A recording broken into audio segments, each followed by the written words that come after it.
Hey guys, so welcome back to my channel. This is going to be part 3 of my video. Now this is still going on with the Echoville unwrapping on the album of Cowboy Carter and this parallel of the Renaissance. Now as like I mentioned before, I went to go see Beyonce, and there has been more things that I've been discovering each time that I watch the concert footage that I recorded. Like I mentioned before, to know what the next act is going to be, as well as the mysterious fourth act, we must look into the interludes. Like I mentioned in my previous video, I do have a premonition that I saw that basically indicates that this entire act is just one big portal for the other act, which is coming after her. As reminiscent to the Renaissance, which had a more circular portal, this one has a more triangular portal, indicating this is like the height of country, or even the height of the second act, which should have been the golden act, which would have been the first act. Renaissance is the second act, which would have been the silver place medal, and whereas the bronze, which would be definitely rock, and then the compass of the different acts combined together, which forms the Echoville.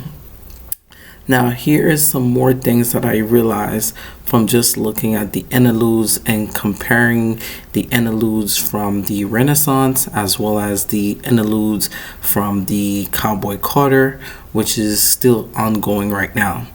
I mentioned this before, and I think I'm going back to this even further, that the interludes that separates this Hermes versus Statue of Liberty character that Beyonce is playing, it almost seems like she is the conductor of the 42 different characters that is playing within the Renaissance Cowboy Carter. And I did mention that there were similar characters that were being shown when Beyonce went inside of this tunnel during the Renaissance. And speaking of Renaissance, we are going to be jumping right now into the Renaissance. So let's give a glimpse back to how Beyonce dressed during the Renaissance. You could see that the background of the Renaissance looks very similar to Cowboy Carter, but it has this imagery of a golden, almost silver-like, and this is more of a robotic color, a metallic chrome silver, and that to its different predecessors is very similar to how it approached the start of the Renaissance. Now, just like I said in my previous video, as I mentioned again, the understanding of how the first act had Beyonce dancing more compared to Cowboy Carter, which has more. And that's another thing too, the placement of the different tracks for each of the acts. So my prediction is that, okay, Act 1, which was now titled Renaissance, had 16 tracks from start to finish. I'm That Girl to Summer Renaissance. Then we have the Cowboy Carter, which focused on basically the start, which is Amen, American Requiem, and then the ending, which is Amen. If you remove the small interludes by Willie Nelson, which is the Smoking Hour 1 and 2, we could see that the whole project length is roughly 26 or at least 23 tracks. And the Echoville is being played into the interloop sound of the different tour in the background. There was a part where Beyonce is almost like this robotic legs that were in the air, and you go through this tunnel, and the tunnel, you could see there's different other little imageries that follows through the tunnel leading up to the space of the Renaissance. And each pose of the Renaissance has a different pose. And that's another thing too. When the Renaissance was coming out, especially the album, I remember Beyonce had a t-shirt that had 4 different acts or 4 different poses. The first pose we got was this one, which was Beyonce basically doing the eclipse of the Renaissance, indicating that we are in a Renaissance phase. The second one, which a lot of people didn't focus when she opened it up on Cowboy Carter, her hand was in a different position, indicating we are in the second act of the Renaissance.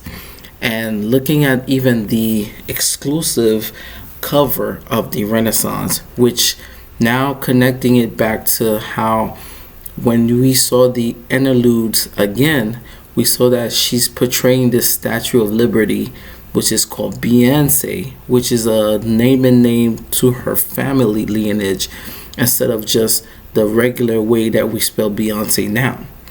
Also, the horse, the Chardonnay horse, also made his golden appearance, but instead of his predecessor Renee, Beyonce is now standing on that horse, indicating that it's the second triumph of of those acts.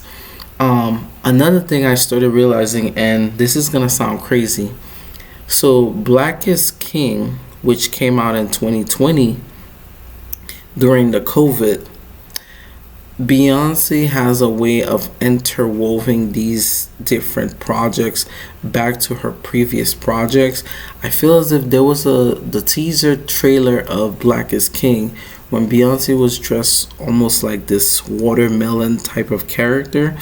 She kind of like hinted as like the way that character was crashing to space, indicating that Beyonce has a focus on space, like a space type of energy, which when you look at the Renaissance Act 1 was very futuristic, whereas this act, Cowboy Carter, is more grounded, it's more historical.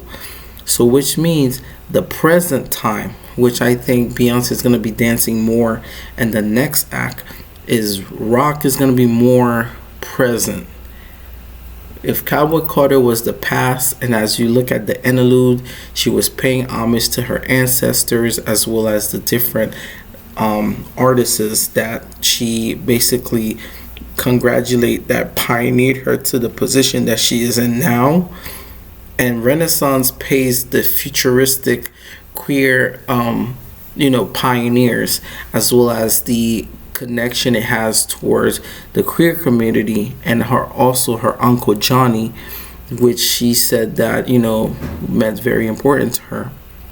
When we flash forward to, like I mentioned before, of the different characters that she has been portraying, there's something I forgot to mention in my previous video, which now I'm mentioning.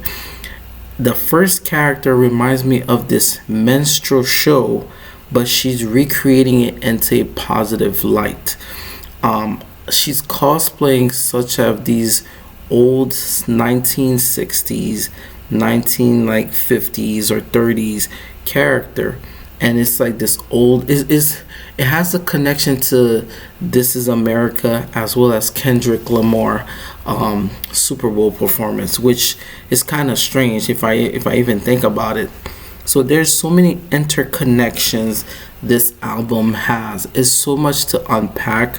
Like I mentioned, the third part I think that makes this Renaissance of Cowboy Carter more sublime is that she is giving you guys a different look into the interaction of what these characters are going to look like when the visuals are going to come out. Mind you, the cover of the Renaissance, one of the characters or the face of the Beyonce girl, she's the one with the braids, and it's funny that Beyonce used one of them as part of the whole Echoville. And I think the Echoville started off with when Beyonce announced that she was gonna say amen, which you could see that the Statue of Liberty she's basically hiding her face, indicating it's like a silent protest. The Statue of Liberty itself is doing a silent protest, and you can see this is paying more homage to the Renaissance. And then when she flips it again, she has a golden version of that as well, which is indicating we're trying to get to these golden age of the enlightenment of what it is to be the conductor I feel there are like three conductors. The first conductor we saw was Renee, second conductor is Chardonnay, and then the third mysterious act, which we already announced that it's going to be rock, but it's also going to inspire a lot of operatic. Maybe it's going to be rock with rap. I think this act 3 might have something to do with rap and rock at the same time. I think she's gonna mix these two together to give you something even better. Let me know what you guys think. Do you guys think that Beyonce's plan to do something even more crazy than we ever expect? If so, please like and subscribe to the channel. I'll see you guys for part 4, and then we're gonna continue what's gonna happen next. Please, it's gonna be amazing. I know that you guys are gonna be excited, and I am more excited than you guys. So thank you guys so much. I'll see you guys soon. Bye bye.